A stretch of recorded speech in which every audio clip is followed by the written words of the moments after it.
most prevalent cause of domestic violence is spanking children. When you hit a child for misbehaving, you're basically teaching them that you can correct misbehavior through violence. And that is exactly what domestic violence is seen as. It's like you're correcting the misbehavior of your partner through physical violence. And that is learned in childhood behavior. So at what point does an issue become gendered? Because even the most conservative estimates tell us that 1 in 3 victims of abuse is a man. And people use that as a justification for a gendered issue. And I'd be like, well, then in that case, are we going to apply that rule for every sort of social issue? Like homelessness, for example, 3 in 4 homeless people are men. So is that a gendered issue? Is suicide a gendered issue? I really wish people would just treat the issue, not the gender.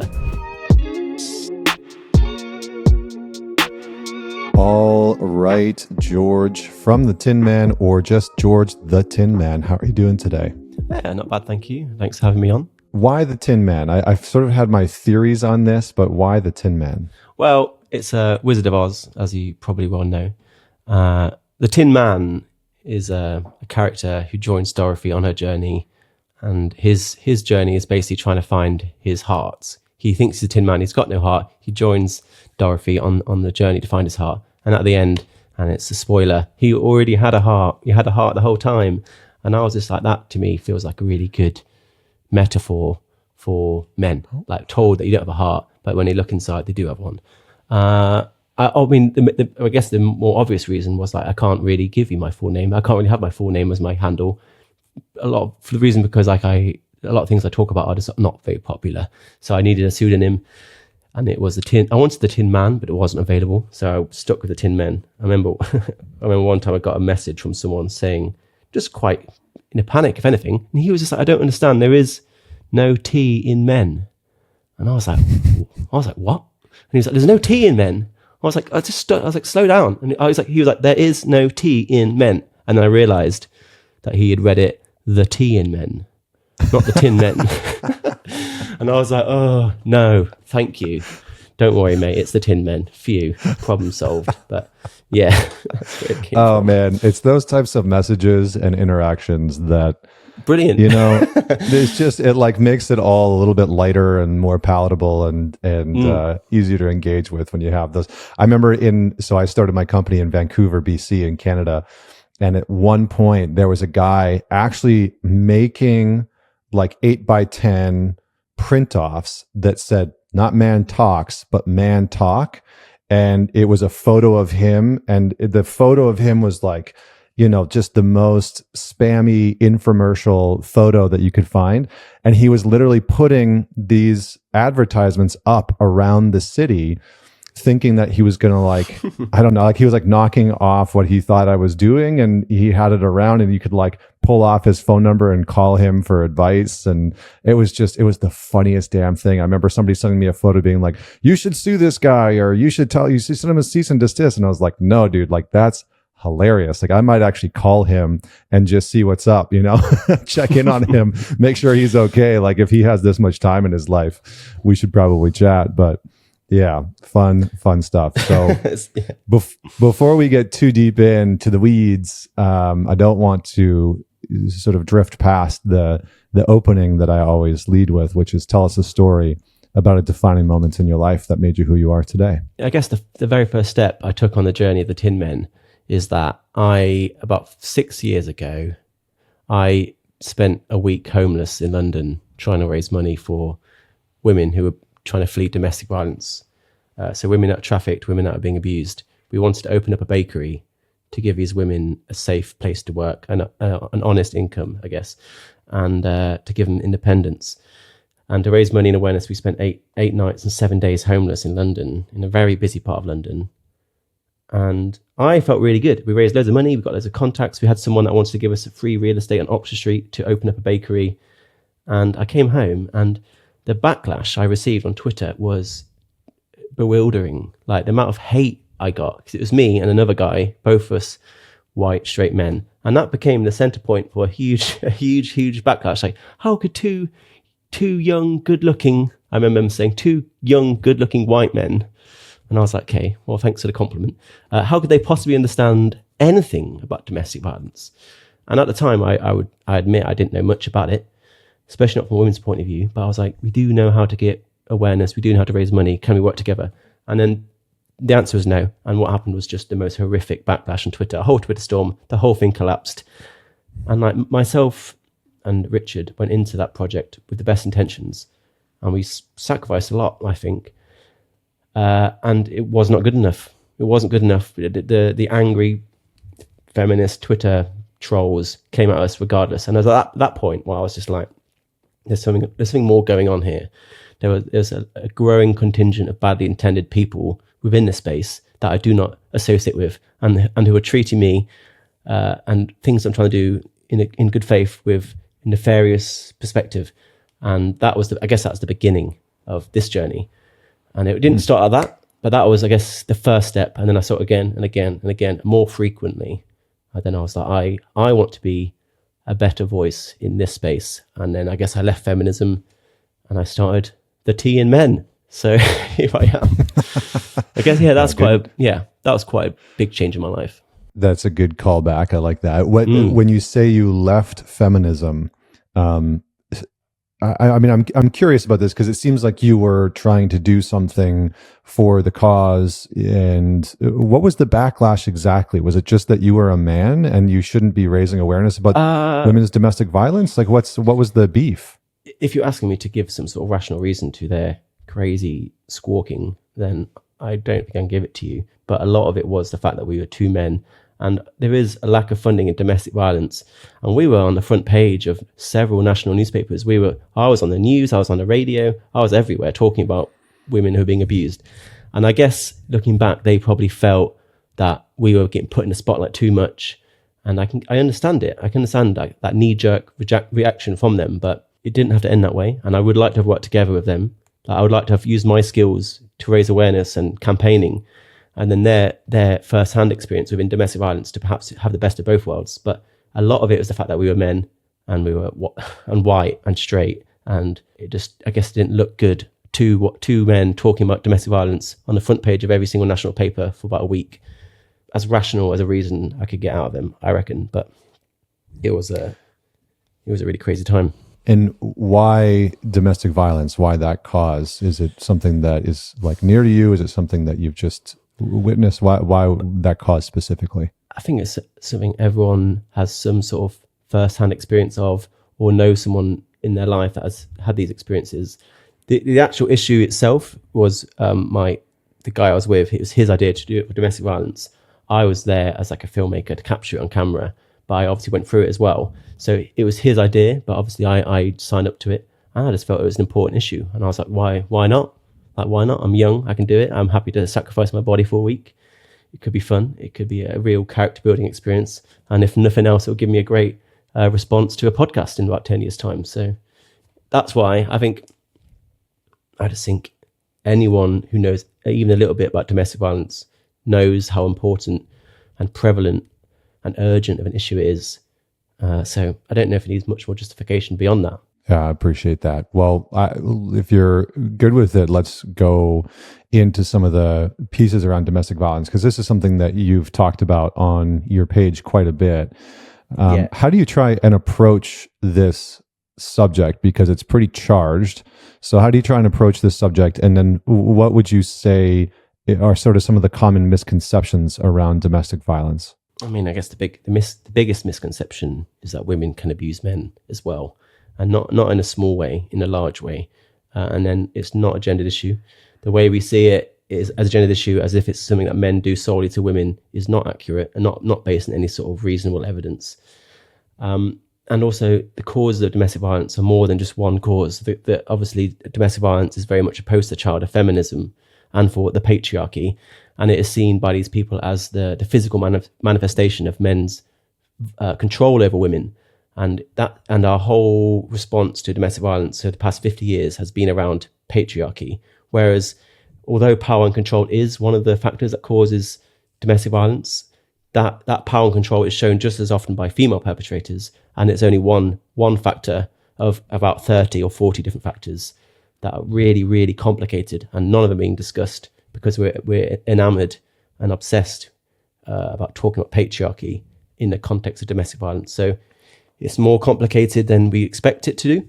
It goes both ways. And also, most domestic violence, or at least half of it, is bilateral, meaning both partners are doing it. It's a cycle of violence. So it starts off with shouting, and then shoving, and then hitting, and it just gets worse and worse and worse.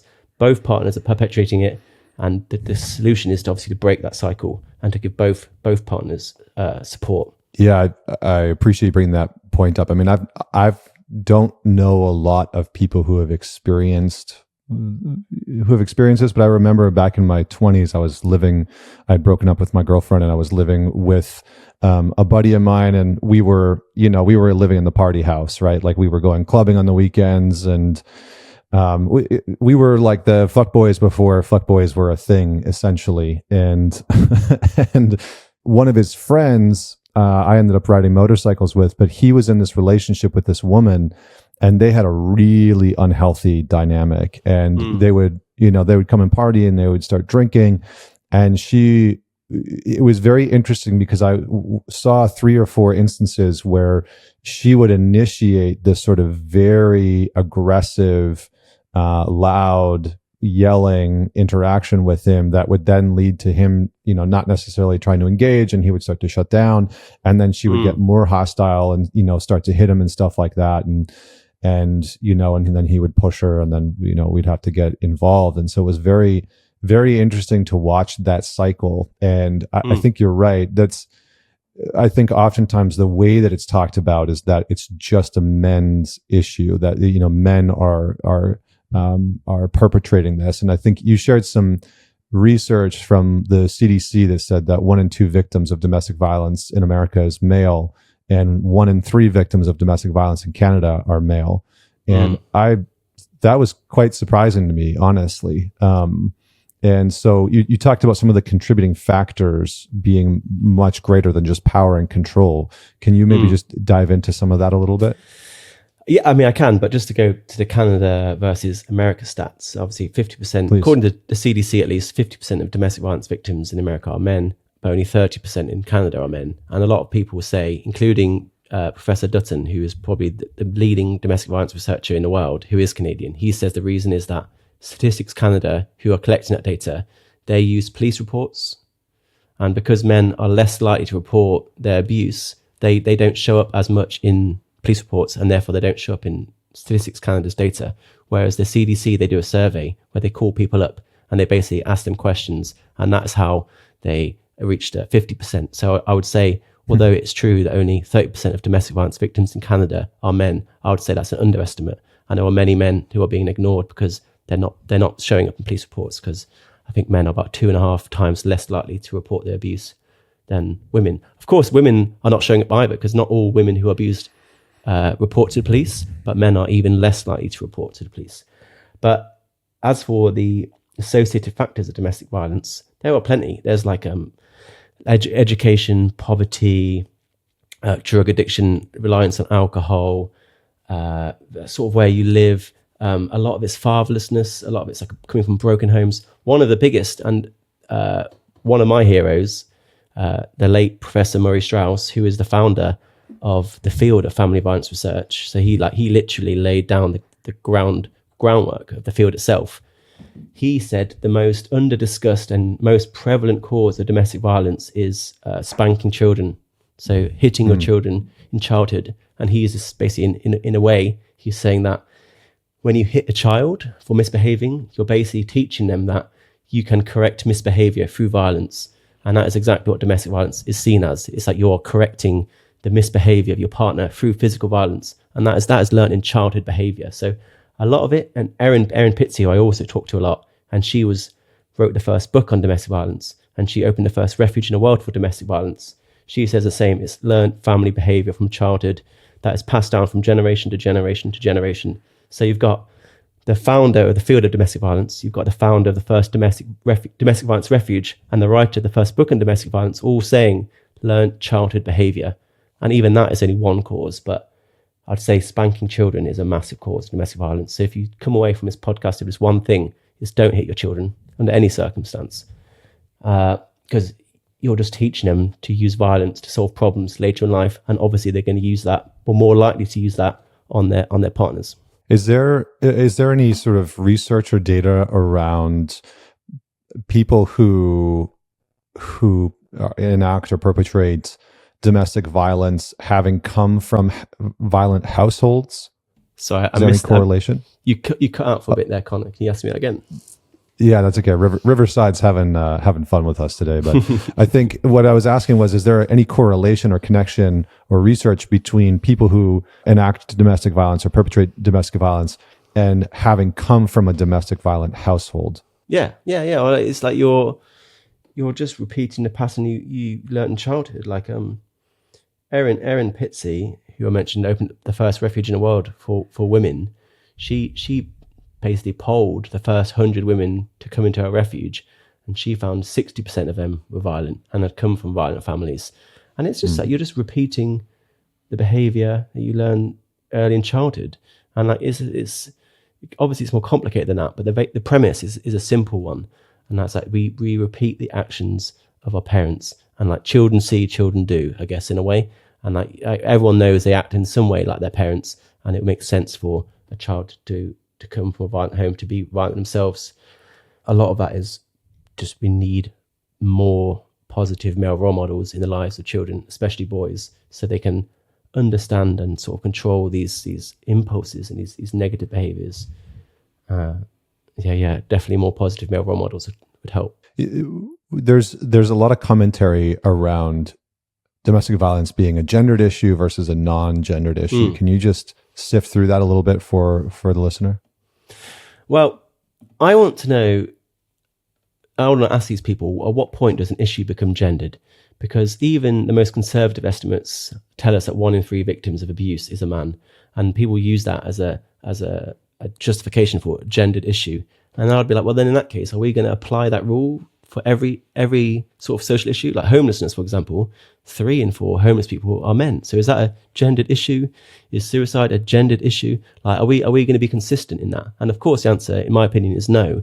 There are no things such as gendered issues. And I really wish people would just treat the issue, not the gender, and like see everyone as equally deserving of compassion. But I don't really understand the concept of gendered issues. And I feel like seeing domestic violence as a gendered issue hurts women too.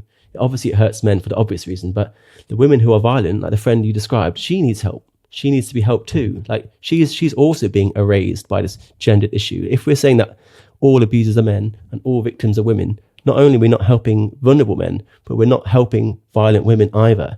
And we're just allowing the cycle to go on and on and on. It also doesn't help lesbian women who are in abusive relationships. And like the most cruelly ironic thing is that lesbian relationships have the highest rates of domestic violence. So if it is a men's issue, then why are gay women having the highest rates of domestic violence, followed by bisexual women, and then followed by straight women? And gay men have the least violent relationships. So really, like crudely put, like the fewer men in the relationship, the less violent. The more women in the relationship, the more violent. So I would say it's a very narrow ideological viewpoint that hurts everybody and only allows the situation to continue and get worse. Yeah, that's fascinating. And I'm kind of like, holy shit, I didn't know that.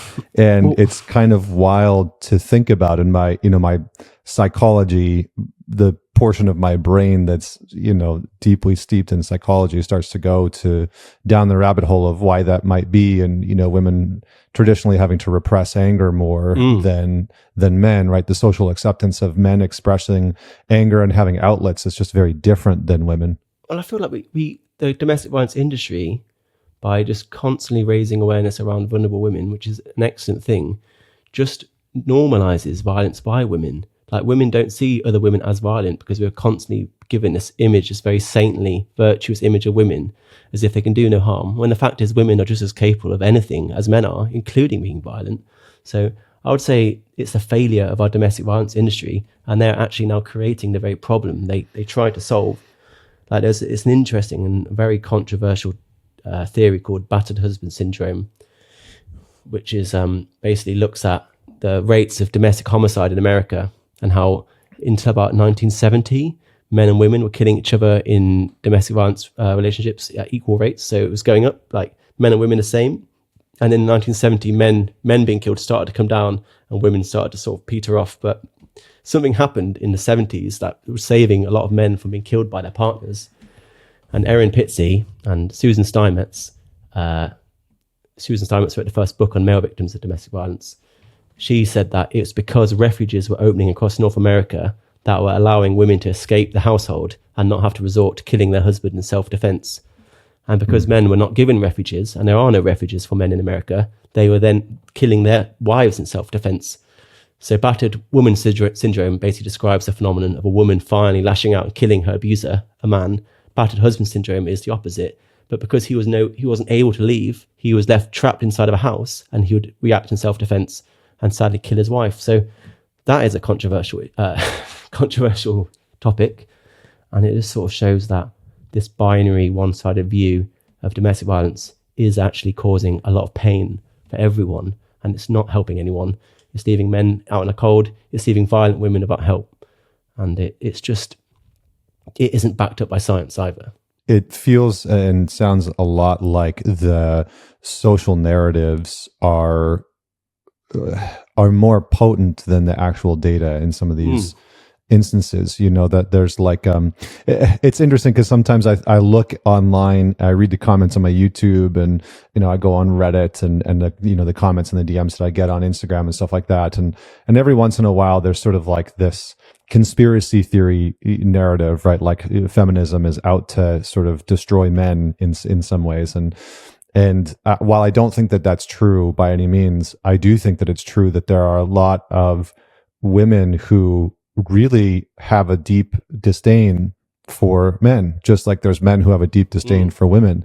But it's funny how in our culture it's become taboo to even acknowledge that. Like it's become, and furthermore, what I find interesting is that to out or to point towards or to acknowledge that there are women who have a deep disdain towards men, the justification is almost always, well, what did a man do to cause that? And we would never have that same rhetoric or logic when it would come to, incel men or men who are, just deeply despise women. And this isn't to shit on incel men, because that could be a very interesting conversation to have. But I'm going to ask you a very broad question and then we'll narrow in. What is your take on, quote unquote, the patriarchy? It's a very smart concept that utilizes plausible deniability, where because it's so vague and semantically doesn't really mean anything, everyone has their own opinion of it. You can't really pin it down. You can't really disprove it. It's not falsifiable. It doesn't fit into the scientific theory. So obviously the scientific theory is about you present an idea and then you rigorously try to disprove it. And that's how science moves on. That's how science progresses, by falsifying itself, falsifying. But patriarchy theory doesn't make itself open to being falsified. If anything, it changes itself to make it unfalsifiable.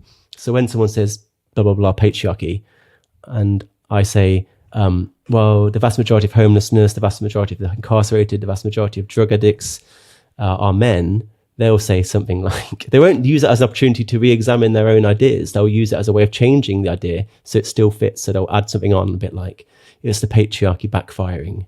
And then it's the same somersaulting you get when you speak to a religious person, for example.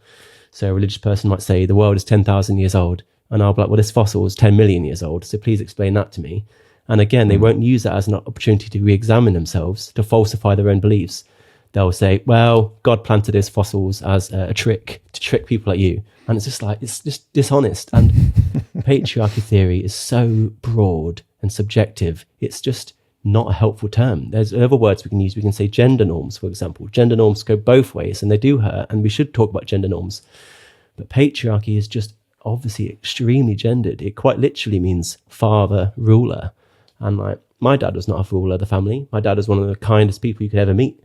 And it makes me so angry that we have this concept that just paints men as the villain for everybody, for all of time, and for everywhere. And it's just like, it's not accurate. And it's impossible to falsify. People seem to think, like, if you say, like, show me the patriarchy, how do you prove it? They'll say something like 80% of MPs or 80% of politicians are men, which is true, roughly, but they're confusing, like, laws written by men for laws written for men. And although laws are written by men, doesn't mean they're written for men. They aren't written for the average person. And I don't know why a male politician would care any more about me than a woman. And if you actually look at gendered laws, gendered sort of governmental committees, gendered sort of campaigns, they're all for women. They're all violence against women, Office for Women's Health and the Women's Bureau. And those things don't exist for men. So I would argue that although patriarchy says laws are written by men, does not mean they're written for men. And real power, I would say, is owned by the people who can put those politicians in office. Real democratic power is the vote, and women are the ones that are voting more than men. Women have outvoted men for 40 years in America. So women can decide who can go in office every single time on their own. They don't need any help. So then I guess you have to ask, like, are they voting for the patriarchy? Are they just saying one more time, please? And it just sort of, it falls apart. And that's not to say there isn't such thing as male violence or men aren't more dominant than women in some cases, but I just wish we could have that conversation with a change of view, change of language, and a bit more grown up, a little less alarming, a little less scary and spooky, like the patriarchy. And I would just say talk about gender norms is probably a way more grown up and effective, inclusive, less divisive way of having the exact same conversation. Whew. Yeah, I mean, I agree. And you did this whole post a while back about when is the patriarchy smashed. Yeah. And I think it's a very interesting notion, because in many ways, one of the things that we can very clearly see is that young boys are in decline. They're struggling, right? There's less men going to college than ever before. There's less men in the workforce. There's less men in relationships. Women, are in many ways, not entirely, but women in many ways are out earning men, right? So you have 42% of American households, women are out earning men. And, the list sort of goes on and on and on and on. And so I think, to your point, the question then becomes, well, where's the line that the rhetoric or the narrative that men have all the power, when does that narrative start to actually fade? Like, what are the data points? What are the actual clear indicators that men, or that the patriarchy is no longer in complete control of society, like the narrative sort of says? Because in many ways, as you're pointing to, I think it's in the next 5 to 10 years, you're going to have, for every one male graduate from university, you're going to have 2 female graduates. There are no men's offices within, I think you laid this out in one of your posts, which was brilliant, right? It's like there's a women's office for research in women's health in the NIH. There's a department there's 4 of them. Yeah. Right. Which is great. I'm not saying close them down. I'm like, keep those open. But considering if you take the top 10 causes of death top 10 causes of death in America, 9 of them are dominated by men. So men are leading 9 of the top 10 causes of death in America. And there are no offices for men's health, and yet 4 for women. So I would say, let's open up 4 equally effective offices for men's health. I'm not saying close those down. And what sort of patriarchy is that? It's interesting, because I think one of the things that I've been saying lately is that when we don't feel like we have a sense of belonging in our social circles or our friend groups or our family systems, that that urge of belonging doesn't dissipate or disappear. It actually needs a place to go. And so where it goes is into ideology, right? And so we just sort of like ferociously cling to ideology. And it seems to me that this sort of like mass exodus from social circles, friendships, family systems, really trusting relationships, in sort of moving towards this clinging towards ideology, right? Needing to cling on to an ideology and never letting that alter or die or perish has become so strong within our culture. But I'm curious as to, how do you engage people that, or do you at all, how do you engage people that have this narrative that like the patriarchy is just evil, and all men are bad, and like there's I've seen tons of articles around like all men are rapists and all men are murderers, and all men, would the world be better without men? Like those are real questions and articles that get written all the time. And so I always struggle to like, how would I even engage with somebody who's viewpoint of the world is that I am fundamentally a broken human being. Like I don't even know where to start. And so, how do you think about having discourse with individuals that have that frame of being? I mean, I wouldn't waste too much time speaking to these people. Like, if there's one thing I've learned, it's that pride is a very dangerous bedfellow to stupidity. And when someone's both stupid and proud, they will never change their mind.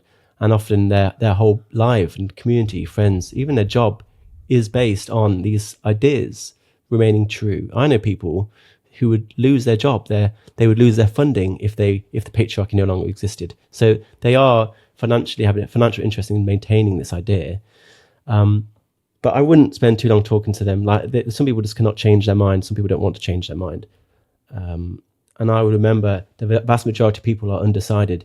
So when I put a post up, there's some pissed off person in the comments coming at me. I remind myself that I may never change that person's mind, but there are 100 or so people reading what I'm saying every single time. And if I can just set a better example, and I can show myself as more compassionate, more knowledgeable, kinder, more inclusive than this idiot, then I will change the mind of the silent listeners, the people that are quietly listening and undecided, because the battle is not over. Most people are not like that. The vast majority of women and men are excellent people, and they can have their heads turned, but just that annoying, disproportionately loud asshole in a comment, they're not going to have their mind changed. And I would recommend just leaving them behind and just setting a better example for other people to follow. Like, just set a better example, and don't become embroiled in angry yelling in the comments and calling them names, and just don't engage with them, really. And I mean, you're right to say, like, when is the patriarchy smashed? If you're going to hold up this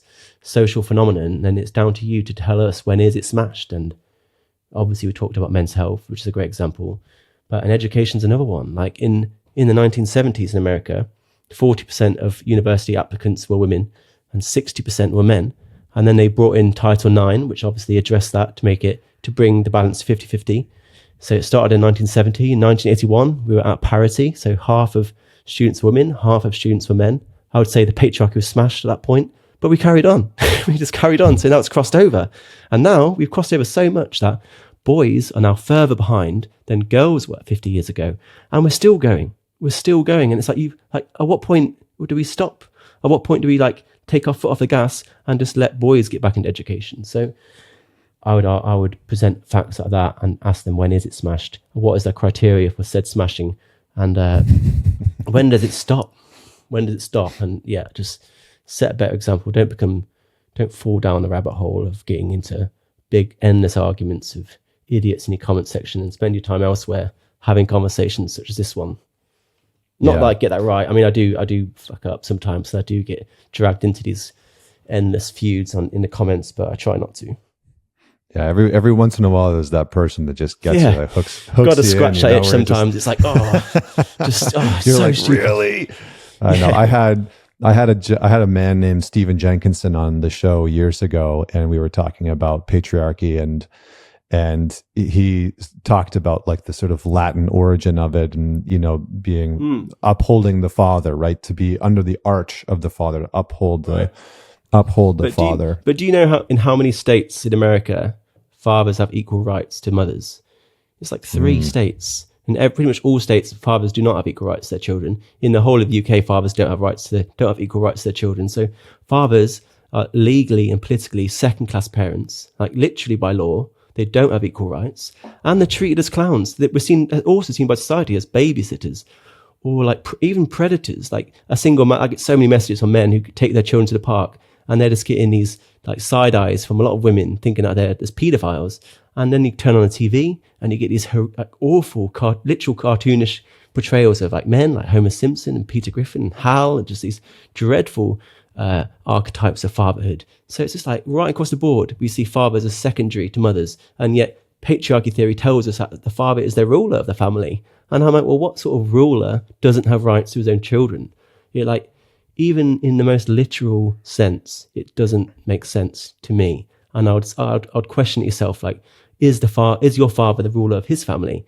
And like, just look around you, I'd say. When you say that if a father is a second-class citizen and doesn't have rights over his children or doesn't have rights with his children, what do you mean by that? Like when divorce happens, they don't have access, or can you expand on that? So I can talk about it in the UK. So parental rights in the UK are called parental responsibility.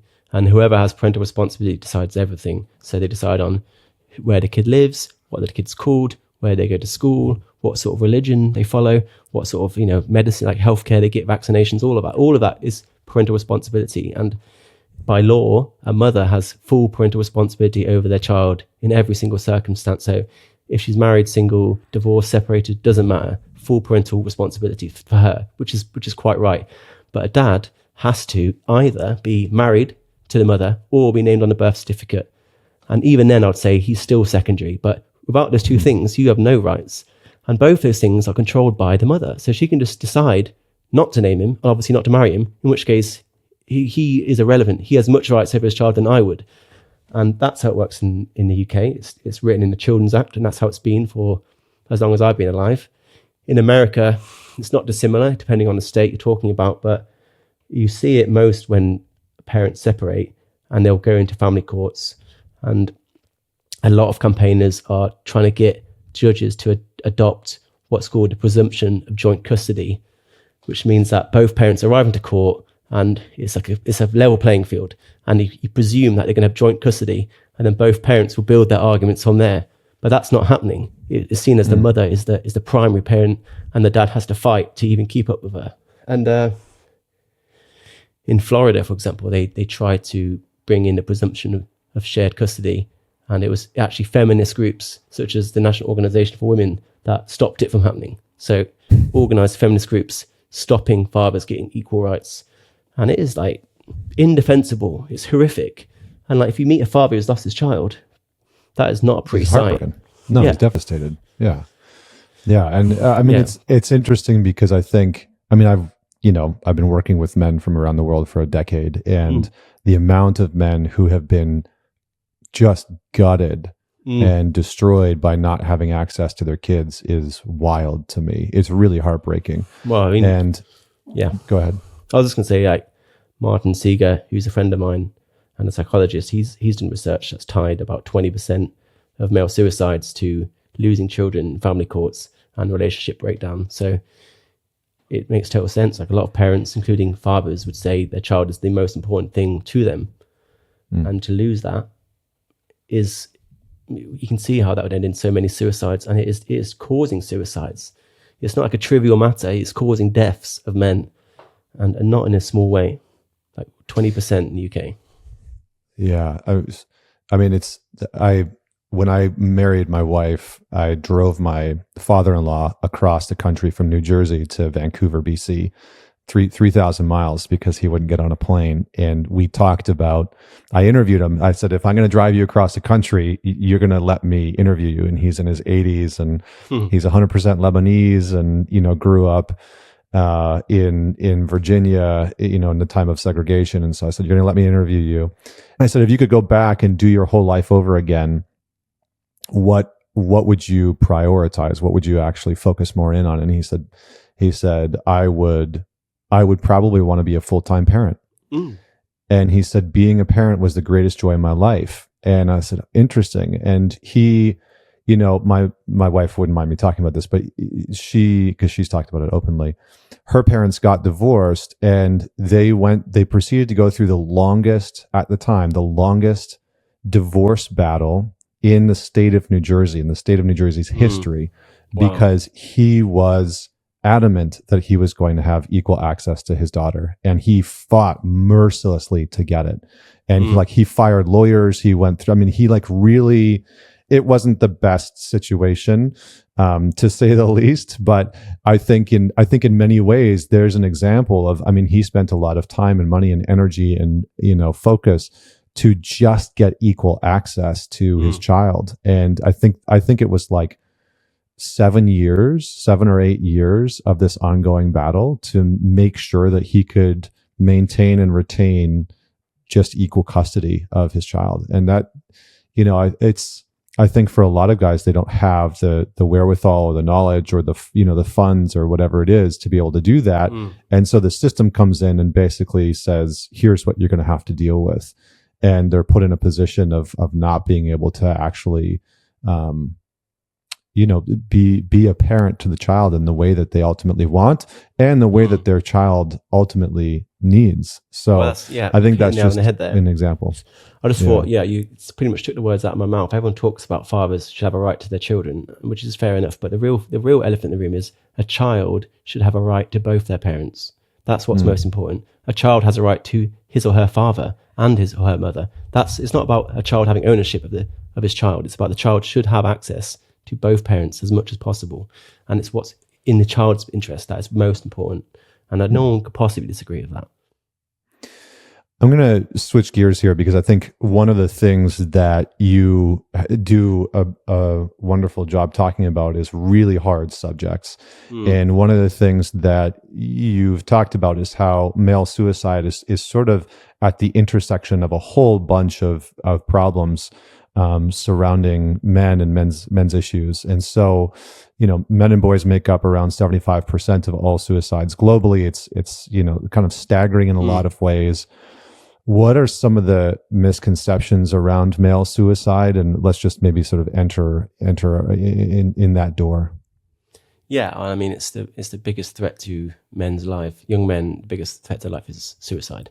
I guess the big mind-changing thing that I went through is that we are slowly moving away from the biomedical model of suicide, which sees suicide as just some sort of chemical imbalance inside of a man's brain, and it pushes him towards suicide as if suicide is some sort of mental health issue.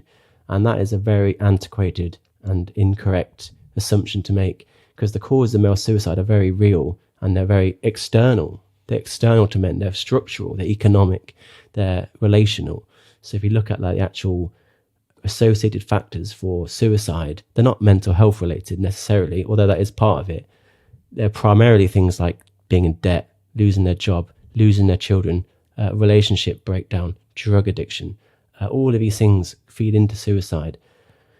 Like there's a huge suicide problem in like the construction industry, for example, because men, they build their whole career in construction. That's how they're supporting their family. They get to a certain age, their back gives out. They can no longer work construction. They see themselves as a burden to their family, and they kill themselves. And that is not a mental health issue. That is a systemic issue that we are all responsible for helping sort of solve. And if you ask men who are suicidal themselves, the majority of them say, I don't have a mental health issue. I have a real issue. I have issue like the ones I mentioned. And that's why I really hate the idea of toxic masculinity, because it tells men this is your problem and the problem is inside your head. And you can solve this problem if you just change your mindset, be less toxic, maybe cry a little bit more. And it's not good enough. It's just not good enough. And like, if you think about like domestic violence, for example, 11% of men experiencing domestic violence will attempt to take their life. And if you think about like, there's about 3 million men in the UK being abused, 11% of them attempting suicide. You can see why it's such a big issue. And it's our failure to help these, in that case, male victims of domestic violence. And male victims of sexual violence, for example, similarly, like a boy who experiences sexual violence in adolescence, 10 times more likely to attempt suicide later in life. And yet we totally don't even talk about male victims of sexual violence or domestic violence. And yet everyone endlessly talks about male suicide. Men can talk, men can cry. And I'm like, you're not even listening to the things they're talking about, which are the things like children, debt, experience of sexual abuse, domestic violence. Like those are the things that are causing domestic violence. And they're trying to talk about them and you're not listening. So I'd say it's less about men not talking and more about us and everyone else not listening or not taking them seriously. So I don't even necessarily think male suicide exists as its own issue separately. I see male suicide more as a collection of various different issues, some of which I've mentioned, when the volume's turned up to 10 and that man has no way out and he sees suicide. I've seen suicide described as a rational, solution-based outcome. And in a way it is. It solves the problem, but there are obviously better solutions. But it's not primarily a mental health problem, and it's not in men's heads, and it can't be solved just by talking or just by crying or just being less toxic. Yeah. Yeah, That's I what I mean, say. I wrote in my book, I wrote about the myth of male vulnerability, and it's something that Chris and I got into when I was on his show, and it's there is this sort of pervasive notion. We almost seem to approach men's issues within our culture and our society as women's issues, and it's like, well, you just need to open up, you just need to talk, you just need to cry more, and all your problems will be solved. And Yeah. we largely miss out on what guys are actually saying, which is like, no, I have a real fucking problem, Yeah. and it's not in my head. It's like there's a logistical problem. And an example of this is I worked construction in northern Alberta in Canada. When after I graduated high school, I had shit grades. And my stepdad, who was a engineer for the city of Edmonton, got me a job with this construction company, and I ended up working in a gravel pit. And I started, in the winter, and it was fucking cold and it was brutal. And I met this man named Mitch, and Mitch. This makes me emotional. There it is, Mitch. I would go and play beer league hockey with my stepdad and this guy Mitch every once in a while, and he was like this 6'3" guy.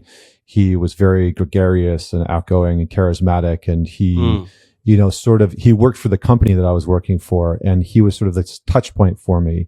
And as I was going through, and I was in a very hard place in my life. I didn't have any direction, I didn't have any prospects, I had shitty academics, I had no idea what I wanted to do.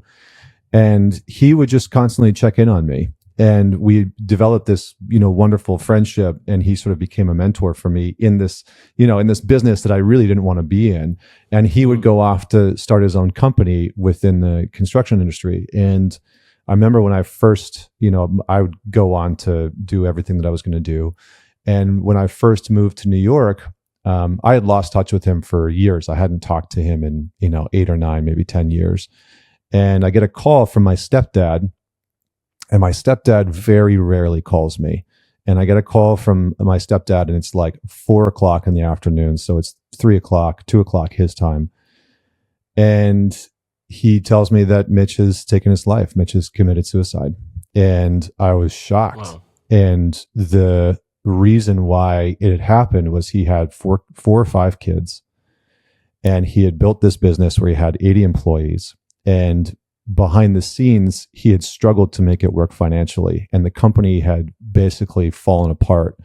And he had, the company was in a tremendous amount of debt. He was going to have to file for corporate bankruptcy and personal bankruptcy. And it seemed like the only way that he could see a way out was by taking his own life, and it would wipe all the debt clean, and his family wouldn't have to carry that debt, and his wife would get his insurance policy. And I was heartbroken, and there's an example of a man who, as far as I could tell when I knew him, didn't have mental health issues, was pretty happy with his life, and but faced what seems like a very real problem in his life. And I'm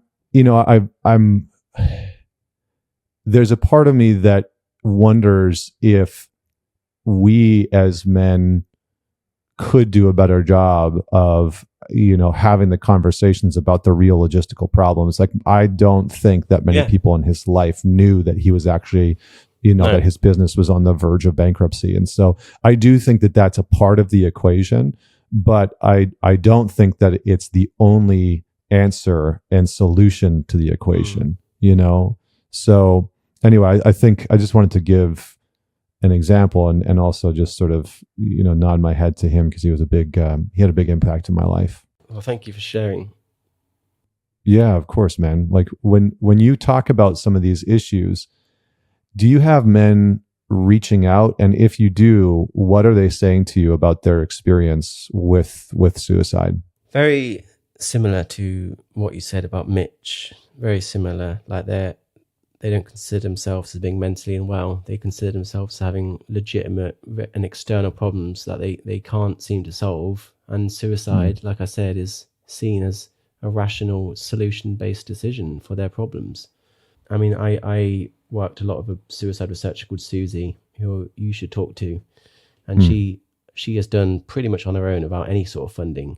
She's done like the biggest qualitative analysis of male suicide in history. So I would struggle to find a better expert in the field than her, and she's a good friend of mine. And she asks men routinely to share their experiences of suicidality, and then through my account, I help get those men to contribute to those discussions. And like the survey that she sends out is like, it takes a long time to fill out. It's like half an hour of their time. And it's not, we don't just get short answers like, oh, I feel bad, I feel good, this is a sad day, this is a good day. We get long, huge paragraphs of heartbreaking text, like a huge waterfall of emotion, like written from men and boys, like from all over the world, sharing their experience with such eloquence and emotional intelligence. That's just totally dissimilar to what I'm told about men. Like, you're told that men are just not capable of such emotions. But if you actually ask them and then have the guts and time to listen to them, you'll realize that's not true in the least. And that was one of the things that definitely opened my eyes, and how much men are willing to share and talk. A lot of men contacted me after sharing that survey, and they told me like, that's the first time I've ever been able to tell anyone about this. The first time anyone's actually showed an interest or listened to me. And I was like, that should not come from a randomer on Instagram and a survey. Like that should not be the first time you've talked about it. And I'm glad you have talked about it. I'm even more glad you told me. But that really highlighted the fact that men are emotionally aware and are emotionally eloquent, and B, that they're not given the output to share. And when they are, they fill up your DMs. I tell you that much. Like, I get messages every single day, and I'm grateful. But I just wish there were people in their lives that are willing to give them that space. And it shouldn't be me, and it shouldn't be a survey. It should be like friends and family and partners. One of the things that you have talked about is and because I kind of went through and was going through a lot of the posts that you have shared and some of the research that you've shared around this topic. And one of the pieces was you broke it down into the three areas. Male suicide is caused by three intertwined issues: personal stressors, universal issues, and new life events. And I thought that was really interesting, right? Relationship breakdown, family courts, not having access to your kids, childhood trauma, and then universal issues, right? Loss of social connection, purpose and meaning. And I think it was the first time where I've actually seen a robust breakdown of some of the contributing factors that men are experiencing when it comes to them taking their life. And so I just wanted to more so say thank you to you for putting some of these things together, because I think it's challenging the narrative. That was from the APPG on men and boys, which was doing a study into male suicide, and it is excellent. And it talks in depth about the various different issues and how they intertwine and how they're very idiosyncratic to each person. And they talk a lot about an overall lack of empathy towards men is one of the causes as well. The lack of male-friendly services and the lack of empathy towards men. And that is all around us. Like, men and boys are marinated in a culture that just despises them in many ways. And that obviously this does not help. And the services are just not necessarily suitable for men. Like, if you talked about how men are told to talk, and it's important that they do, but often they don't want to talk. And a lot of our suicide intervention strategies, a lot of like therapy, the entire psychological industry is dominated by women. Like 80% of clinical psychologists or more are women. And naturally, and I'm not saying it's an intentional thing, but naturally, an industry that's dominated by women is going to create concepts and theories and frameworks that are of more benefit to women than they are for men. And we need to address that. We need more male-friendly services, especially in psychology and therapy, for men. And often a lot of men don't want to go into a clinical space and sit down often with a woman and bare their soul and talk about it. Often they want to talk with their friends. They want to go on like walking groups or bushcraft societies. And then that's why we've seen the emergence of these men can talk spaces, which I'm extremely supportive of. And men seem to gravitate more towards group therapy. They need to see other men contributing to learn from them and do it themselves. And they like to be a bit more practical. They like to do stuff, like I said, bushcraft groups, men's sheds is very popular. They like to go on like walking holidays and do stuff and like be more physical. And some women want that as well. But we need to diversify the way we help men and the way we see male distress. And that, again, that's not a problem men can do on their own. That requires funding, and it requires a political discussion, and it requires action from everybody, including men, but everyone else as well. Yeah, I agree with all of that. One of the one of the things I'm curious to get your thoughts on is I've been talking more about this notion of male vacancy, that 1 in 4 kids are going to grow up without a father in the household, that there's less men in the education system, there's less male teachers, there's less male psychologists, etc. And so there's sort of this vacancy of male modeling, not even necessarily a role model, just modeling in general. And I'm curious to hear your thoughts on how you think that feeds into some of the challenges that specifically young boys, but also young men are facing in our climate today. Well, I mean, the correlations between fatherlessness and sort of violent crime and just sort of delinquency are impossible to ignore. There's a really interesting story involving elephants, which I really like, and it's a true story. And basically in Kruger National Park in Africa, there were a lot of elephants being killed by poachers. So they decided to sort of take some of the elephants out of Kruger and put them into a reserve and then repopulate the elephants. And it was very successful. The elephant population boomed. And then they were like, great, let's bring the elephants back to Kruger. So the idea was to have a helicopter that lifts up the elephants, winches them, drops them down. And the helicopter couldn't lift up the big male bull elephants, so the male fathers, because they're so big. So they were like, whatever, we'll just take the mothers and the children and we'll bring them back to Kruger. And that was a problem solved, as also they thought. But then about 6 months later, the park rangers in Kruger started to find rhinos and other big game animals just dead, gored to death. And there aren't many predators that can kill a rhino. So the park rangers were just amazed at what's going on. So they basically set up cameras to watch, and they saw what they expected, which was young marauding bands of juvenile male elephants going around just killing rhinos for sport, for no reason other than sport. And they basically hypothesized that they are the young male elephants whose dads have been left behind. So the dads who weren't brought by the helicopter, these are the young male juvenile elephants that are not being socialized in the way they need. So they basically got a bigger helicopter, brought the male bull elephants, the father figures, and then the goring stopped. It stopped. The violence of elephants stopped completely. And then the elephants live a happily life ever after. And I was like, you can easily draw parallels between that, fatherlessness, and knife crime, for example. The majority of violent criminals, especially in gangs, come from fatherless homes, because a lot of boys who join gangs are just looking for a new family, a sense of belonging and leadership. And because they've not got one at home in their father, and they may not have one in school through a male teacher, they find gangs, and gangs prey on them. And their gangs know that. They know full well who the vulnerable boys are. And it's all too often fatherless boys. And that's a problem for which we all pay the price. And we're really all suffering from not solving that problem. We're not taking it seriously. Yeah, I agree entirely. I mean, it's when a young boy doesn't have a male.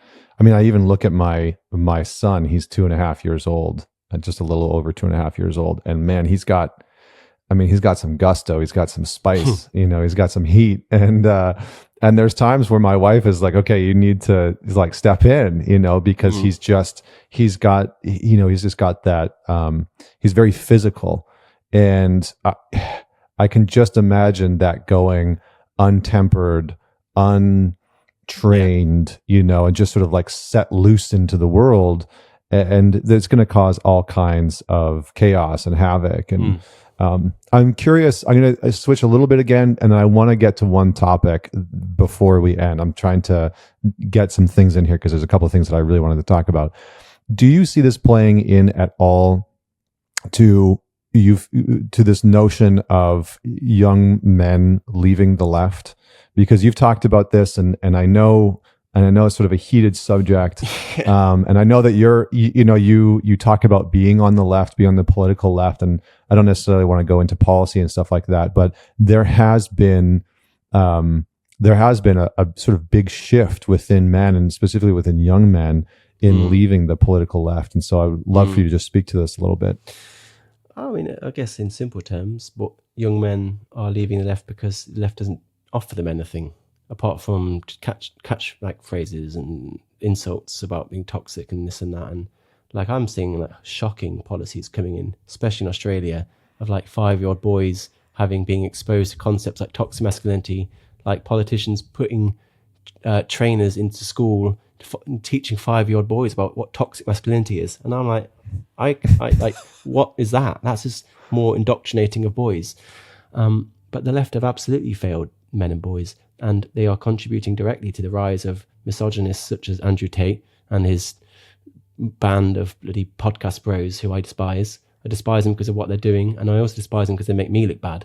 And like the left have failed. I mean, I put it down to 4 fundamental reasons. The first being the left seem to think that men's issues are purely internalized, rather than recognizing, as we've discussed, that there are sort of broader structural problems. Like men's issues are not just caused by individual failings, they're systemic, just as women's are. The second failure I would say is just a complete denial of any sort of biological sex differences between men and women. Of course, the differences between men and women are partly cultural and socialized, but they are also biological. Like men and women are not the same completely. The distributions overlap, but men and women are different, and part of that is biological. The left does not want to have that conversation.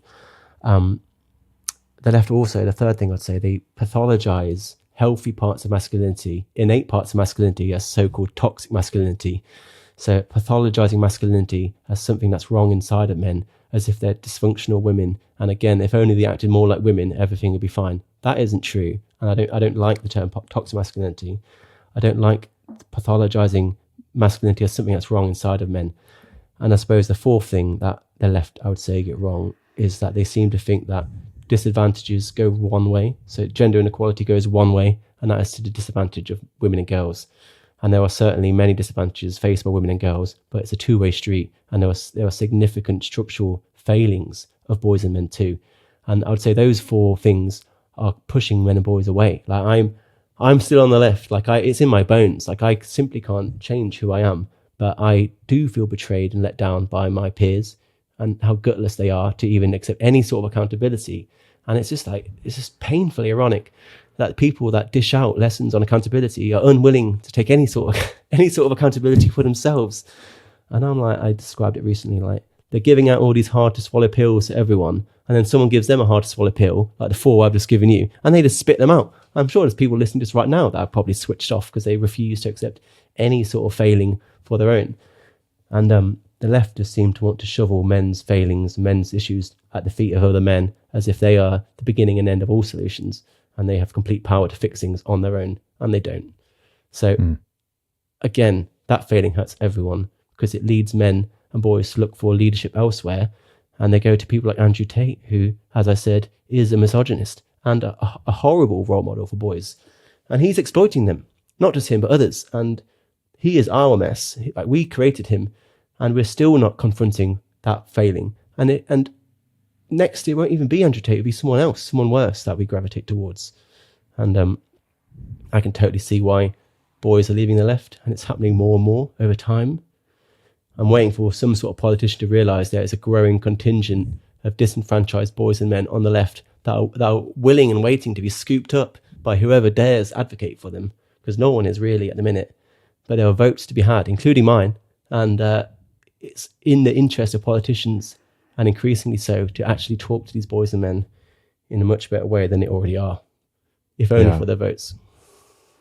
Yeah, I agree entirely. It's I mean, as somebody that grew up liberal and progressive, I certainly in the last however many number of years have been like, what the fuck? like what the, I don't even know what else to say other than just like, what the fuck? Like this is you know, the vitriol towards men and masculinity, the sort of complete, the sort of complete unwillingness to acknowledge sort of basic biological differences. You know, when I hear stuff like that, I'm like, you clearly have no reference point for what it's been like to be a man. I mean, holy shit, you know, like people think men and women are exactly the same, and we all start life as some sort of blank slate that's filled in by, I'm like, you've just not met any, you can't have met any men or any women. Like, there are certainly women that are more manly than men. There are certainly men that are more womanly than women. But in general, it's just impossible to deny that men and women are different. And part of that is biological. Like, I don't understand how that is so either offensive or B, difficult to believe. And like, even if our brains are similar, the way hormones interact with our brains is not similar, and men and women do not produce the same hormones. And women, if anything, they get a front row seat to the emotional roller coaster that are hormones, and they go for that roller coaster every single month. And I'm like, well, times that by about 10. That's where men are in terms of testosterone. And I was like, what, are you going to deny that hormones have any influence on male and female behavior? And are you going to deny the fact that men and women produce different levels of hormones? And I'm like, that's when that conversation no longer has any sort of meaning to me, because that person is just anti-science, and they're just totally enamored by their own voice and totally entrenched in just ideological, political bullshit. And I'm like, I'm done with that conversation. And that conversation I have with the left often, all the time. But I'd say the right go the other way. The right seem to think there's no sort of cultural influence and no sort of socialization. But the fact of the matter is, it's both. It's obviously both. So yeah. Yeah. I couldn't agree more. And it's, it's one of those things where I think for a long time, I avoided even having some of the conversations that we're having today, just because they're often charged, and I wasn't really too sure how to speak about them for a long time. But I think it's kind of gotten to this point where I also think about the type of culture and society that my son's going to grow up in. And, I remember when my son was born, I put up we haven't really shared any photos of him online. We just don't want to do that. But I shared a photo of me holding him. You couldn't see his face. And, announcing, just sort of saying, like, we had here's my son and I'm so excited to be a dad, and da. Somebody wrote me saying, basically, shame on you for gendering your son. And I was like, what the fuck are you talking about? He's born a biological male. Like, there's just, I didn't like, if that changes at some point in his life, if he goes through something, like, we can have that conversation, but you and I are just living in two fundamentally different worlds. If that's your belief system, because you have to just ignore biology almost entirely to get to this place. And so it's a very interesting time. And I think a lot of young boys and a lot of young men, I have a lot of young men that follow me, and I get comments from them all the time. And I think one of the things that really is feeding their exit from the left is the disdain and the vitriol towards anything male related from the left. And I think there's just such a huge volume of men aren't wanted, men aren't needed, men are the problem, masculinity is harmful and toxic, men are harmful and toxic. And it's just like, it's exhausting. And so guys are kind of just like, well, why would I be here? It's like being in a restaurant or a bar where people are standing around your table telling you that, you're toxic and harmful and et cetera. And so you're like, why the fuck would I want to be in that restaurant? Like, you're just going to leave. And when there's no conversation to be had, it's very, very challenging. So, I would love to dive into that topic more, but there is something that I want to just shift and get into one last piece. We've talked about some really big pieces within our culture and our society and what's happening with men right now. And I've been really inspired by the way that you talk about these issues. And it really has caused me to think about how I can talk about these issues differently. And you and I had this just brief dialogue before about this notion of creative communication.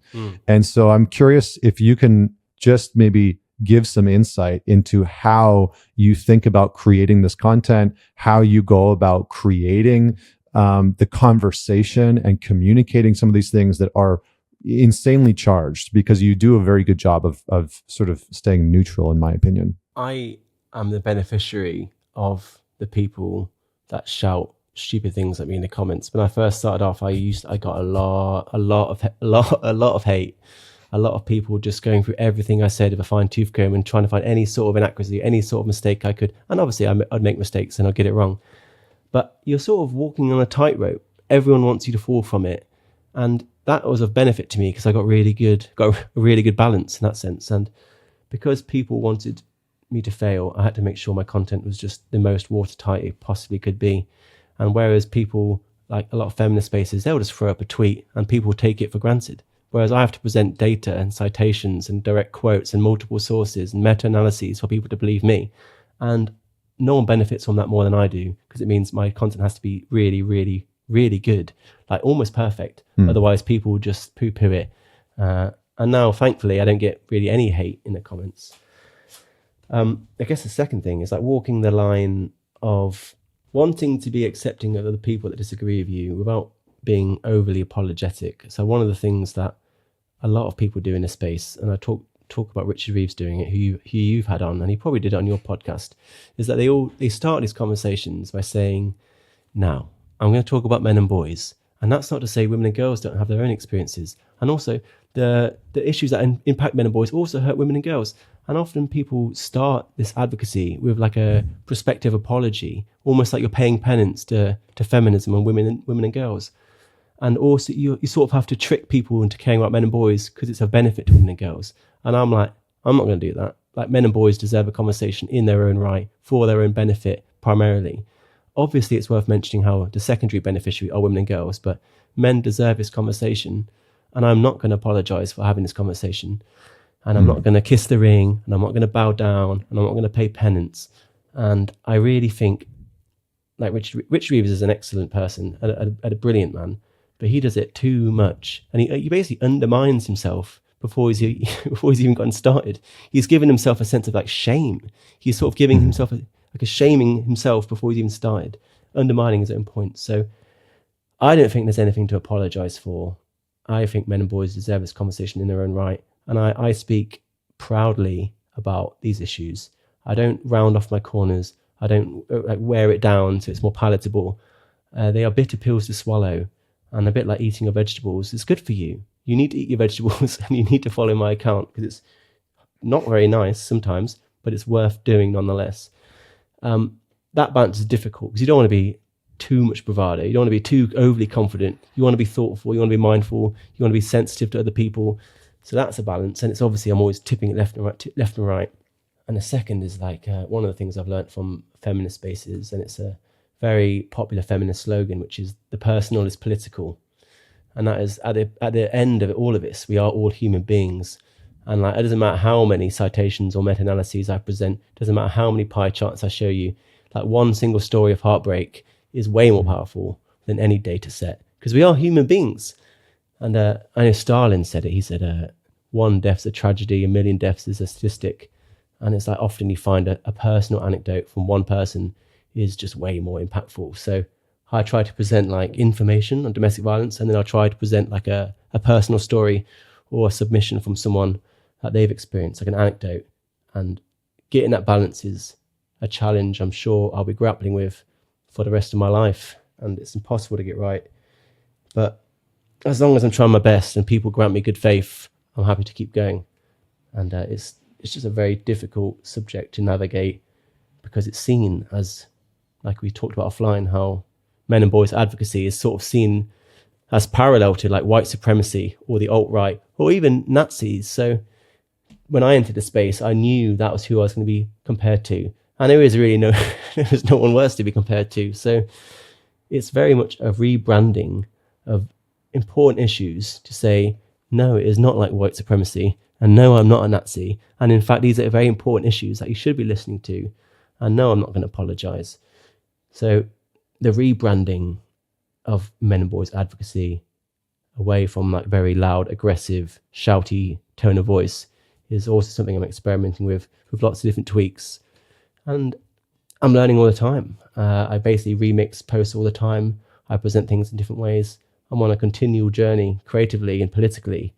And I'm sort of learning. I'm sharing what I learn every step of the way. And nothing's ever perfect, but as long as it's getting better, I'm happy with that. Oh, I appreciate that, man. And I appreciate your work, and what you're putting out in the world has inspired me. And yeah, we're going to have the links to your page in the show notes. You can just go follow George at TheTinMen, not at TheTinMen at TheTinMen, TheTinMen. And listen, man, I really love this conversation. I'd love to have you back on and jam a little bit more in the new year, because this was phenomenal. So thanks so much for your time. And for everybody that's out there, as always, man it forward. Share this episode with somebody in your life. I think this is probably one of those conversations where, you listen to the podcast, you have a conversation with your friend, with a buddy, with a partner, and to discuss some of these issues, because they're big ones and they're challenging to talk about. But that's, I think that's part of the mission in life, is to have the hard conversations. So thank you so much for tuning in. And until next week, this is Connor Beaton signing off.